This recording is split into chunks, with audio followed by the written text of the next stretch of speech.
Hello everyone from Chelsea Fan TV. My name is Alex. I'm here with Neilei. 4-1 against Man United away. I'm not surprised. Are you?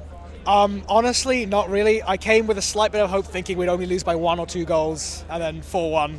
It's angering me. My brother's a United fan. He's probably texting me right now laughing in my face. Defence I thought was decent at the start, but I know it's not saying much. 4-1. Azpilicueta, for a guy who's probably leaving this summer, he was the most dedicated out of all the players. Like, that's why he's been our captain for the last few years. It's very apparent that he still cares about the club. It's just a shame he's lost the pace that he needs. Who else cares? Madueke's shown some light. Like, I've always liked Madueke. Like in Arsenal, in the West Ham away game, every game he pops up, he tries. Like, he tries to beat his man. He tries to put in the cross. He cuts inside he's one of the Madueke, Azpilicueta, Fofana. He always tries. Loftus-Cheek surprised me a little bit. Like, I know everyone says he should leave, but if any of the midfielders should leave first, it should be Gallagher, in my opinion. Like, Loftus-Cheek wasn't bad for 10 minutes. Gallagher plays like a centre forward or a striker. You're not a centre forward. You can't finish. You can't beat a man. Like, what are you doing up there? Is that his fault though, or is that the way the team sets up? It's probably the way the team is set up, because you clearly saw he had it in him at Palace. Like, maybe he's not suit out for like that high level just yet. Maybe another loan. Maybe sell him with a buyback clause. But most of our players have struggled this season. Like, it's really harsh to say get rid of him right now. Like, maybe sell with a buyback, or maybe loan, or maybe keep him as squad depth for next season, because we can't sell everyone in one window. It's unrealistic. But one player who I've backed, I have his shot on right now, but I want him gone, is Kai Havertz.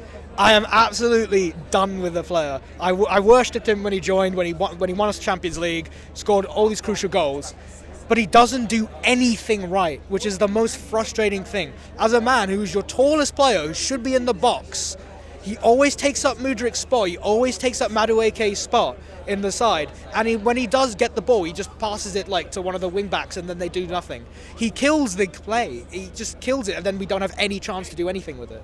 What does Kai Havertz bring to the team? Are there any positives to having him on the side?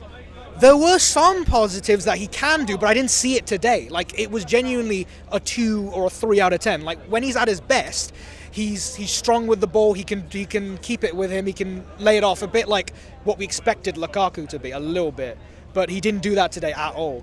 And the fact that Joao Felix in like 15-20 minutes showed more spark, and he's probably might not even be at the club in the summer because he's on loan, is apparent that while Kai Havertz may try, it's time to go. What about Joao Felix? Is that the same for him? He's trying. He's got decent goal, to be fair.